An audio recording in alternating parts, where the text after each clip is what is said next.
¿Cómo está el pueblo de Dios en esta tarde? Amén, gloria a Dios. ¿Por qué no le damos una ofrenda de palmas al Señor más fuerte? Amén, gloria a Dios. Gracias, Señor.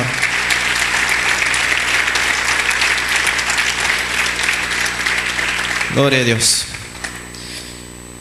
La palabra de Dios dice en Salmo 47, dice: pueblo todos, batid las manos, amén. Por eso lo hacemos, alabamos al Señor con nuestras manos, con nuestra voz, con nuestras piernas, ¿verdad? Con todo lo que el Señor nos ha dado, lo alabamos, amén. Entonces, buena práctica siempre aplaudirle al Señor, siempre exaltarlo cuando estamos especialmente en la casa de Dios, hacerlo, amén. El día de ahora, hermano, me han pedido hablarles de este tema y tiene sentido porque estamos en la cúspide de la celebración esta, ¿verdad? La que nosotros conocemos, vaya, tradicionalmente como mexicanos, ¿verdad? Y como aquellos que quizá estuvimos en la Iglesia Católica, esta celebración la conocemos como Pentecostés, ¿verdad? La palabra Pentecostés significa 50, proviene del griego, ¿sí?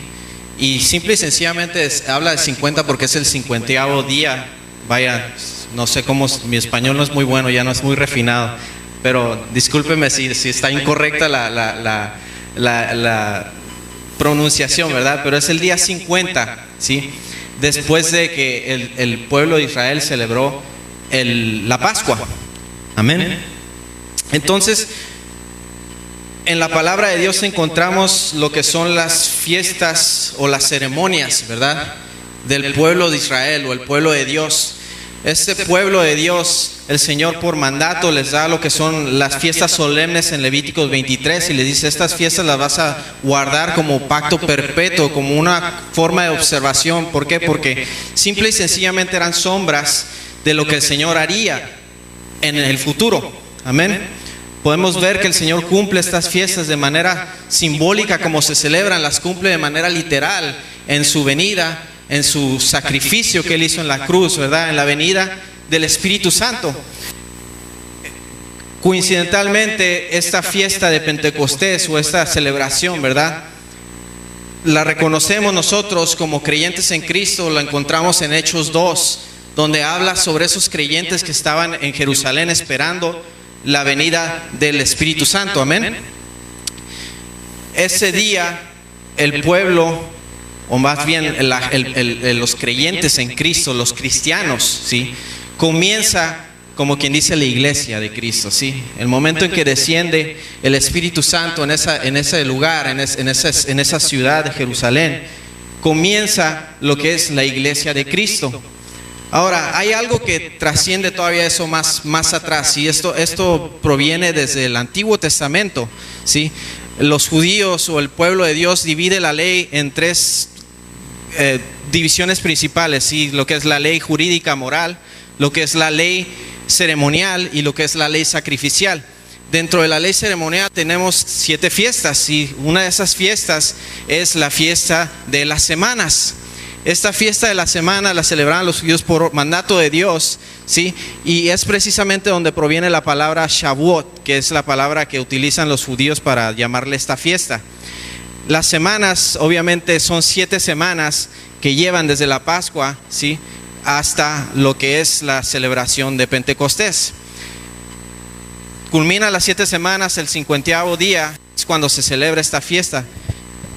Dentro de creencia, sí, judía, tradicionalmente, podemos, si nos metemos a estudiarlo, podemos ver que se cree, ¿sí?, que cuando sucedió esta fiesta dentro del pueblo judío, por primera vez, después de observar la Pascua que sucedió en Nisan 14, el día que los judíos iban a salir de Egipto, sí, ofrecen ese sacrificio de la Pascua, rocían los dinteles de la casa, pasa el ángel de la muerte y no daña a sus primogénitos, y al siguiente día, Nisan 15, el pueblo de Dios sale, ¿sí? Sale de Egipto y comienza su éxodo. Me voy a ir lo más rápido posible porque no tengo mucho tiempo, voy a tratar de hacerlo lo más resumido posible que pueda, ¿sí? Pasa 50 días, o sea, lo que le llaman el conteo del Omer, ¿sí? Y llegan a lo que es el pie del monte Sinaí, en el desierto. Dentro de este proceso pasan muchas cosas, ¿sí? pasa lo que es cuando llegan al Mar Rojo, ¿sí? Y Moisés lo tiene que abrir, porque detrás de ellos venían los egipcios para matarlos. El Señor agarra y se pone detrás de ellos por medio de una columna, ¿sí? de fuego, ¿sí? Una columna de humo que también los protegía durante el día de los rayos del sol, y en la noche los alumbraba. Se pone detrás de ellos entre los egipcios y los hebreos, y Moisés abre el Mar Rojo y pasa el pueblo hebreo por ahí. Una vez que pasa la última persona de ese pueblo, los egipcios vienen detrás, y el Señor le dice a Moisés: ahora sí, extiende tu vara y ciérralo. Y lo cierra, y ahí acaban con ese pueblo judío. Pasan unos días y van en el desierto y llegan a un lugar que se llama Mará, que así lo denominaron ellos porque las aguas eran amargas. Y ahí el Señor le da un mandato a Moisés. Moisés tira un árbol sobre las aguas, y las aguas se endulzan. Y el Señor les da de beber en ese día, ¿verdad? Continúan por su éxodo, ¿sí? Para esto llegan a lo que es un lugar que se llama Refidim, y ahí el Señor de nuevo les da de beber, ¿sí? Les da lo que es maná, les da lo que es una victoria sobre los amalecitas. Y ahí es donde conocemos la historia donde Moisés está levantando las manos, ¿verdad? Y se cansa, porque yo me acuerdo cuando yo estaba en la secundaria me ponían en la clase de educación física a ponerme con las manos así afuera, el maestro de física, y tardábamos un minuto y ya estábamos todos así, ¿verdad? No aguantábamos nada. Bueno, Moisés tuvo que estar así todo el día. Entonces imagínense, él estar alabando a Dios todo el día con las manos así, cansa. Entonces dice la palabra que un hombre por el nombre de Ur, que es la única vez que aparece, ¿verdad? Y otro hombre llamado Aarón le ayudan y le detienen las manos durante esa batalla para que el Señor les dé la victoria. Yéndonos más adelante, llegan a lo que es el Sinaí, al monte, ¿sí? Y aquí el Señor les da una instrucción muy específica, porque ya el pueblo de Israel había visto todas las maravillas que el Señor había hecho previo a eso. Llegan al monte Sinaí, el Señor les dice: Moisés sube al monte, y el Señor le dice: ve y dile al pueblo que yo voy a descender en 3 días, y que durante esos 3 días se santifiquen, que no hagan esto, no hagan el otro, les da toda una serie de instrucciones, ¿verdad? Y les dice: en 3 días yo desciendo. Y cuando pasan los 3 días, el Señor desciende sobre ese monte y se manifiesta de una manera asombrosa ante el pueblo, porque desciende sobre el monte y dice que hubo humo, que hubo fuego, que hubo truenos, que hubo relámpagos, y dice que hubo un sonido de un shofar. El pueblo de Israel está debajo y está viendo esos eventos, y están en un proceso de que está por subir Moisés, ¿sí? Y el pueblo de Israel se asusta, quedan impactados por lo que están viendo suceder en ese monte, ¿sí? Y están escuchando la voz de Dios, y el Señor empieza a darle los 10 mandamientos. Y cuando le da 2 mandamientos, el pueblo inmediatamente porque dice que la palabra que estaba incrementando el sonido, el audio que estaban escuchando de la voz de Dios, el shofar, sí, estaba incrementando de manera que cada vez era más impactante. Cada vez que el Señor mencionaba otro mandamiento, era más potente su voz. Y entonces el pueblo se aterró y le dicen: Moisés, ve tú como intermediario, habla con él, y todo lo que él diga, haznoslo saber y nosotros le vamos a obedecer. Y entonces mandan a Moisés, ¿verdad? Y Moisés va y recibe más instrucción. Este evento se dice que es el evento donde el pueblo de Dios recibe la Torah, ¿sí? La ley, ¿okay? La ley de Dios. Amén. Digan: la ley de Dios. Amén, gloria a Dios. Este evento, en este día, por costumbre, por tradición, por historia, se dice que fue el día de Pentecostés.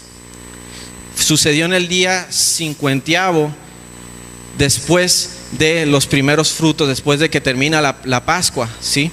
Sucede este evento, y este evento es un evento, fíjense, que va de acuerdo a lo que sucede en Hechos 2, que vamos a ver más adelante. Pero ¿qué podemos aprender de este evento? Debe haber algo que nosotros podamos tomar y decir: pues, ¿cómo lo aplico yo para mi vida? Aquí suceden cosas sobrenaturales durante estos eventos que muchas personas, la mayoría de las personas con sus propios ojos, quizá no lo creerían, ¿sí?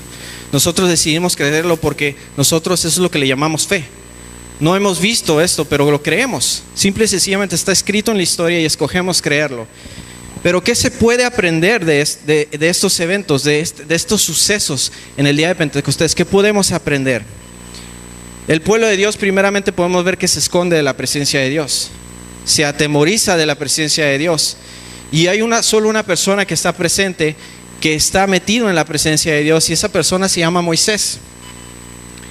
Si el Señor, hermano, se manifestara en ese día de esa manera, de esa misma manera que se manifestó ante el pueblo, la mayoría se escondería de su presencia, porque sería algo tan impactante que jamás habían visto con sus ojos. Aquí está un pueblo hebreo que estuvo en esclavitud, que no veían milagros, no era algo que precisamente fuera común para ellos.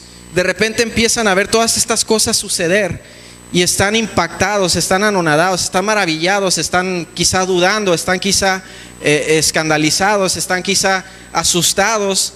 ¿Por qué? Porque regreso a Egipto, me matan, regreso a Egipto, estoy en la esclavitud, o continúo con esto y vean lo que está sucediendo. Esto es algo por encima de lo que es mi comprensión. Yo jamás he visto tal cosa. Y están tan impactados, tan asustados de lo que está sucediendo, que le dicen: Moisés, ve tú y habla con él. Nosotros no podemos seguir así porque nos da miedo esto no es algo que sea normal.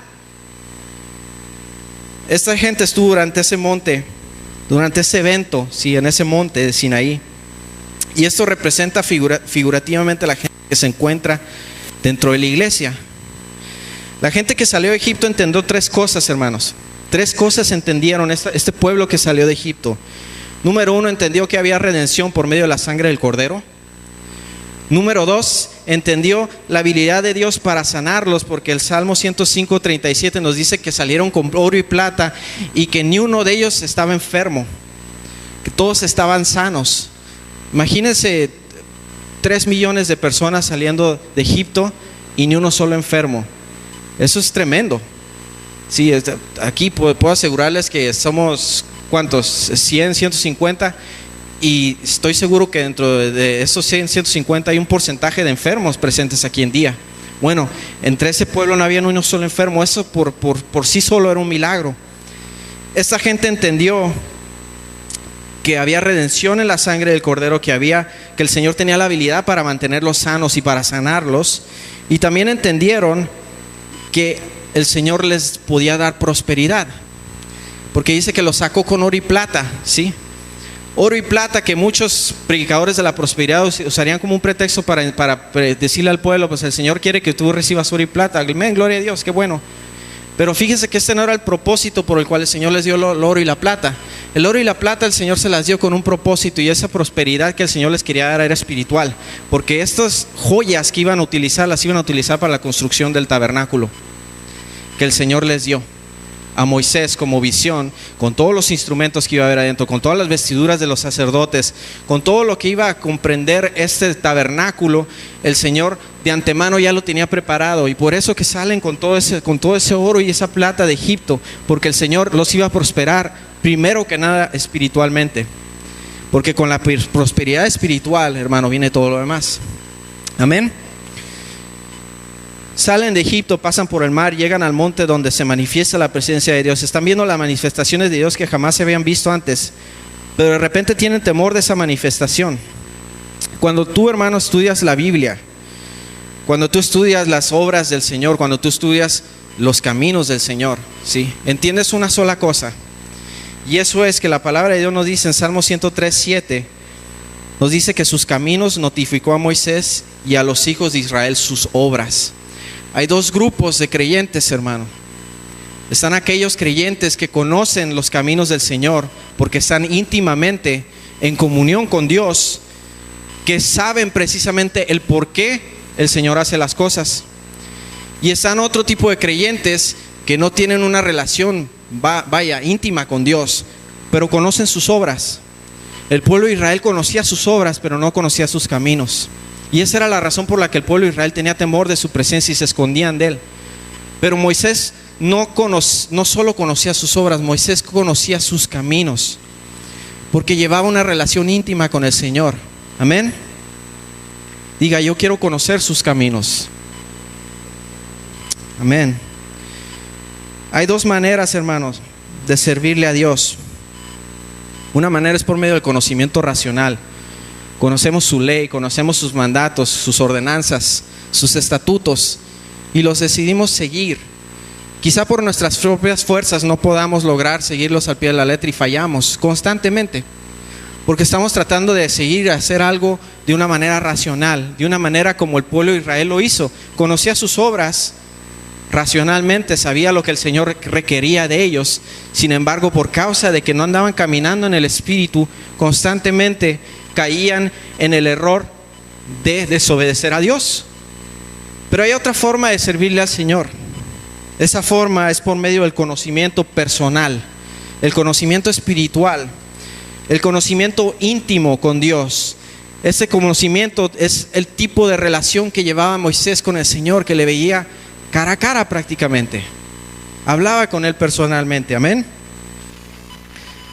El pueblo de Israel, hermanos, decía, ahí está el tabernáculo, la iglesia de Cristo. Ahí dice, ahí está la iglesia, ese edificio donde nos congregamos. El pueblo de Israel decía, ahí está el sacerdote. La iglesia de Cristo dice, ahí está el pastor. Y constantemente vemos que esa relación con el Señor es por medio de un intercesor, de alguna manera. El pueblo de Israel de esa manera llevaba la relación con Dios, llevaba su intermediario llamado Moisés. Pero cuando Dios se presentó, hermano, cuando Dios se presentó en el fuego, cuando Dios se presentó en los truenos, en el humo, estos estaban totalmente aterrados. ¿Qué era lo que pasó? ¿Por qué estaban tan asustados? Déjame decirles una cosa. El pueblo de Israel, escuche bien lo que le digo. El pueblo de Israel salió de Egipto, pero Egipto no había salido de ellos. Egipto seguía en el corazón de ese pueblo de Israel. ¿Quieren una prueba? ¿Quieren ver de lo que les estoy hablando? Usted se pregunta, ¿cómo es esto posible? Le voy a decir cómo. 400 años en esclavitud, 400 años bajo cadenas, bajo costumbres, tradiciones, bajo señorío de un pueblo llamado Egipto. Un pueblo que tenía dioses paganos, un pueblo que servía a todo tipo de Dios menos al Dios verdadero, al Dios de Abraham, de Jacob, de Isaac. Servía a todo tipo de Dios menos al Dios único, real, que vive por los siglos de los siglos, que su nombre es Yahweh. Este pueblo tenía tan metido Egipto en sus corazones que salen y el Señor les hace milagros, y de todos modos ellos estaban tratando de servir a Dios de acuerdo a lo que ellos solamente conocían, que eran las tradiciones. ¿Y qué es lo que sucede?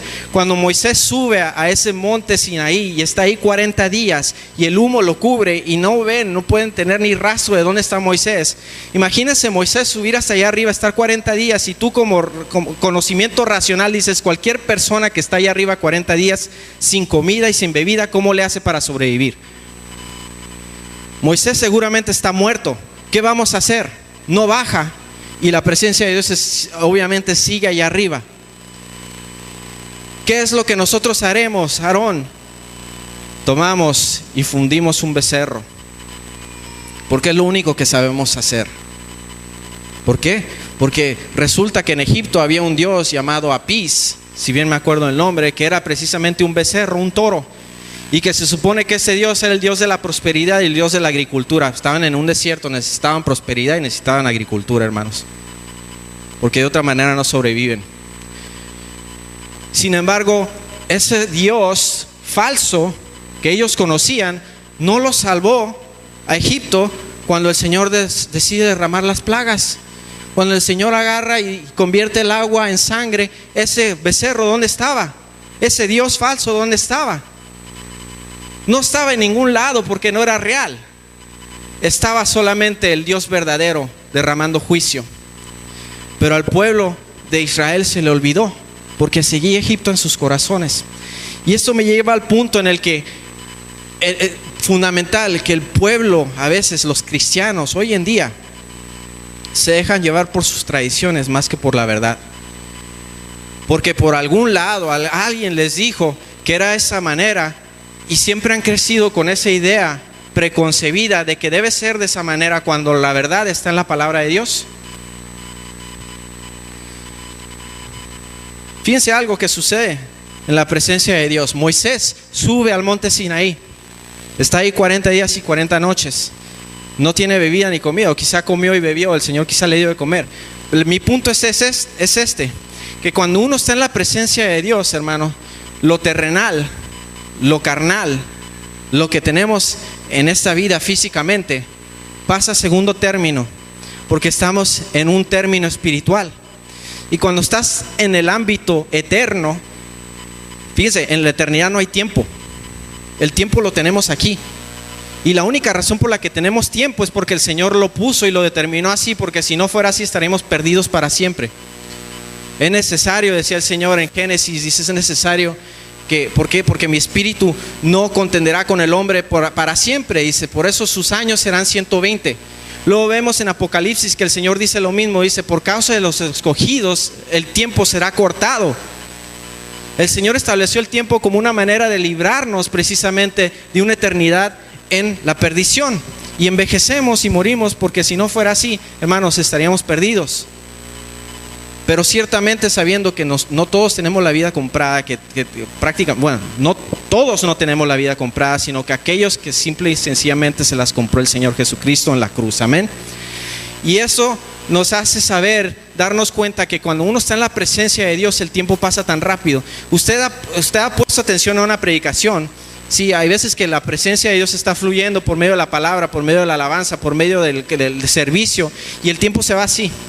Porque usted pasó de estar de lo terrenal, pasó a lo eterno. Y usted ahora está en lo eterno. Usted no está tomando cuenta el tiempo. ¿Sabe por qué? Porque en la eternidad no existe el tiempo. Y es por eso que pueden pasar 2, 3 horas. Y de repente cuando menos se da cuenta, oh caray, ya pasaron 3 horas. Ya es hora de irnos. Lo mismo pasó con Moisés en la presencia de Dios. Estuvo 40 días. Simple y sencillamente porque estaba en la presencia del Eterno. Cuando nosotros no estamos en esa presencia, no andamos en el Espíritu, andamos en la carne. Cuando andamos en la carne, lo único que contamos es el tiempo.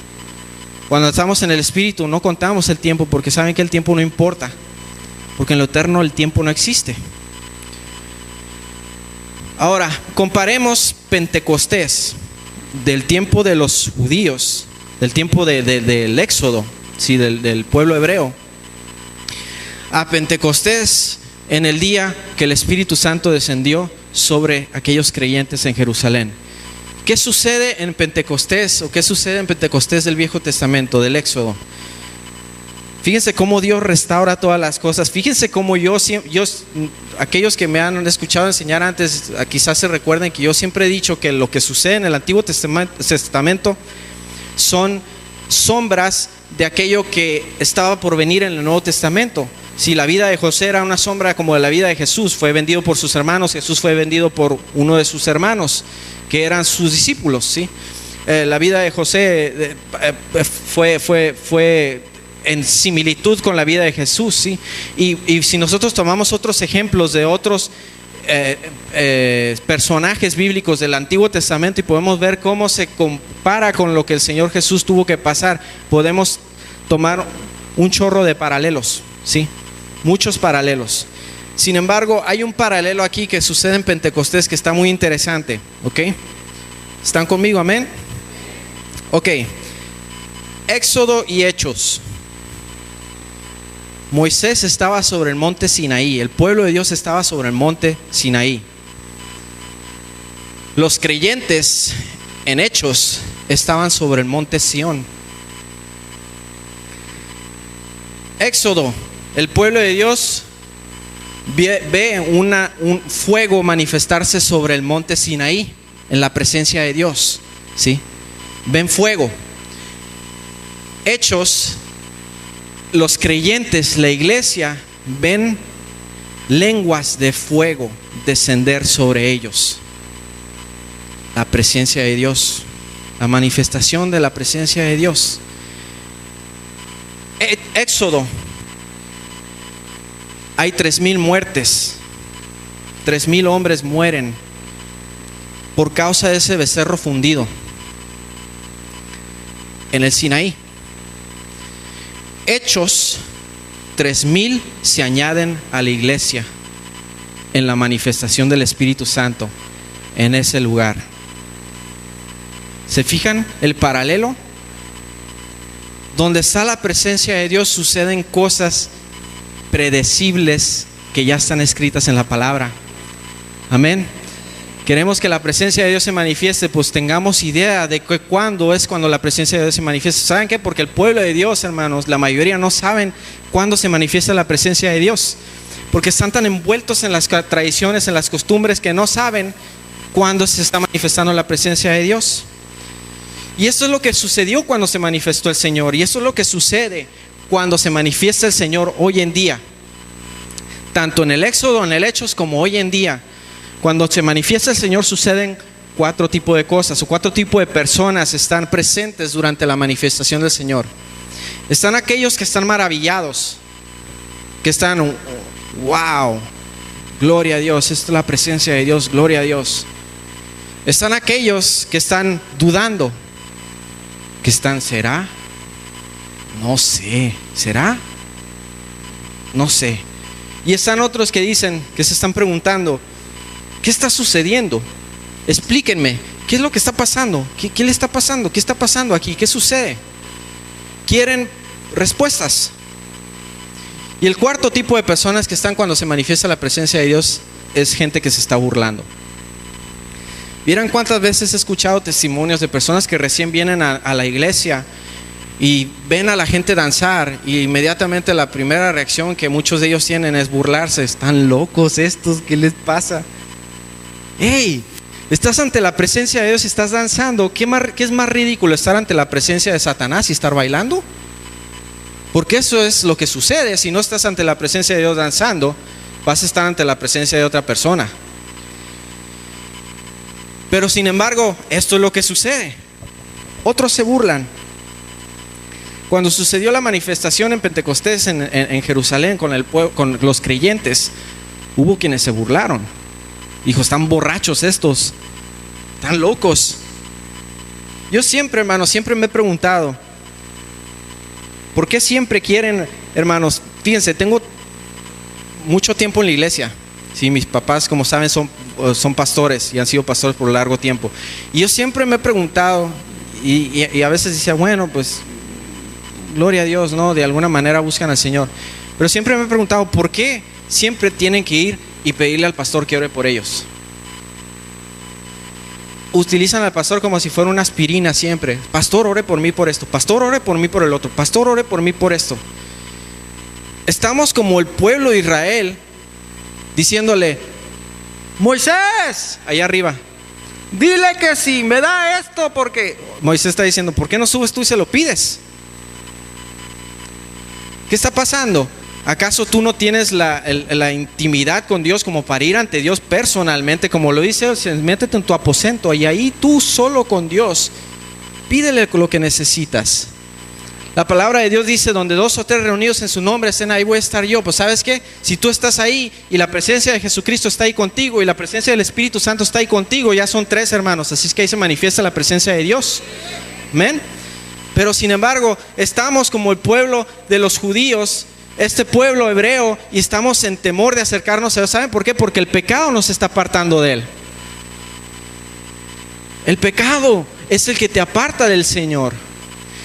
Adán, ¿qué fue lo que hizo Adán?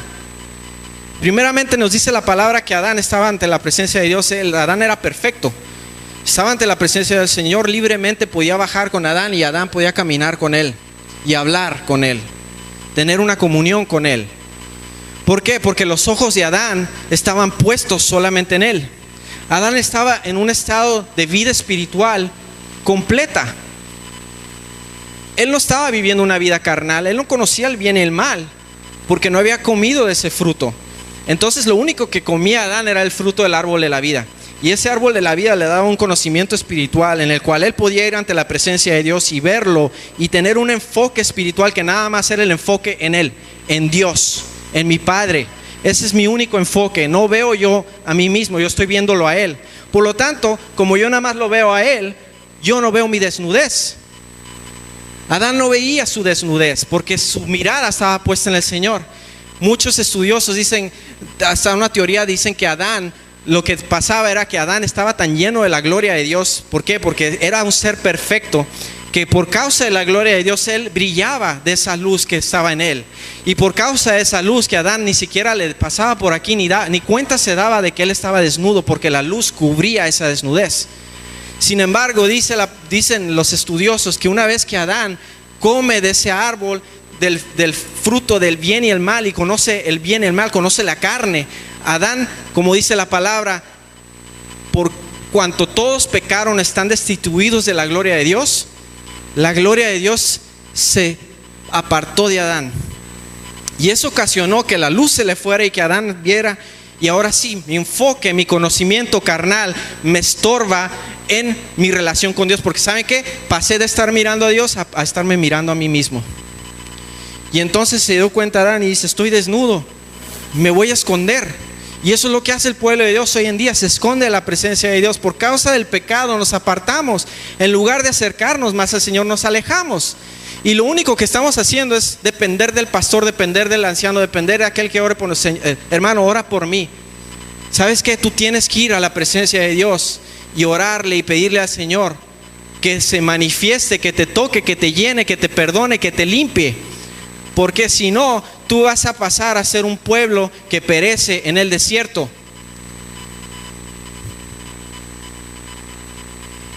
Amén.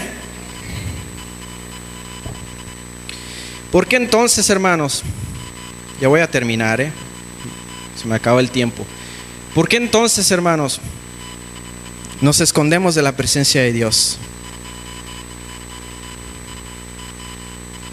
Por nuestras tradiciones, por nuestras costumbres. Hay mucha tradición en nuestras vidas, hermano. Fíjese, si con algo el Señor Jesucristo, siempre el obstáculo principal del Señor Jesucristo durante su ministerio era las tradiciones. Eso era lo que el Señor Jesús constantemente tenía que estar derribando: tradiciones, costumbres, barreras mentales de los hombres que se crearon durante generaciones. A Dios no se le debe alabar así. A Dios en reverencia. A Dios no se le debe cantar fuerte. A Dios tenemos que hacerlo con voz bajita, porque la presencia de Dios es una presencia que tenemos que tener reverencia. Pero si leyéramos nuestras Biblias, podemos ver que el Salmo 47 dice: pueblos todos, batid las manos, alabad a Dios con voz ¿de qué? De júbilo. Eso no es cantar así bajito, eso es cantar fuerte, eso es alabar al Señor con todas tus fuerzas. Muchos otros dicen: no levantes las manos porque hay desorden cuando danzas y levantas las manos. ¿Saben que la palabra de Dios dice lo mismo? Que la alabes con danza, con son de pandero, con címbalo, con todos los instrumentos que existían en aquel tiempo. Muchas otras personas tienen, por causa de la tradición, decir que a Dios no le gusta cierto tipo de música, cuando la palabra de Dios no dice nada sobre eso. ¿Por qué entonces creen que a Dios no le gusta cierto tipo de música? Por tradición, porque alguien les dijo eso, o por simple y sencillamente por gusto personal, lo convierten en una tradición diciendo: Dios no le gusta eso, esa música no es de Dios. Pamplinas. El Señor quiere que la alabes con todo lo que tienes, y no hay nada en específico que diga la música debe ser de cierta manera. ¿Sabes qué? Alábale a Dios, pero alábale de la manera que tú sepas alabar, porque así fue de donde creciste, esa es la cultura en la que creciste. Alábale, porque ahí es donde Dios te puso. Las tradiciones, hermanos, el Señor Jesús se enfrentó contra ellas vez tras vez, tras vez, tras vez. La religión se convierte en una tradición. La mujer aquella adúltera que se presenta, samaritana, así que se presenta ante el Señor Jesús en ese pozo de Jacob, le dice: fíjense lo que hace, religión. No, aquí mis padres siempre han adorado al Señor desde muchas generaciones atrás, y los judíos adoran en Jerusalén. Y el Señor Jesús está diciendo: mujer, estás estás aventándome religiosidad cuando te deberías estar preocupando de ponerte a cuentas con el Señor, porque ¿sabes qué?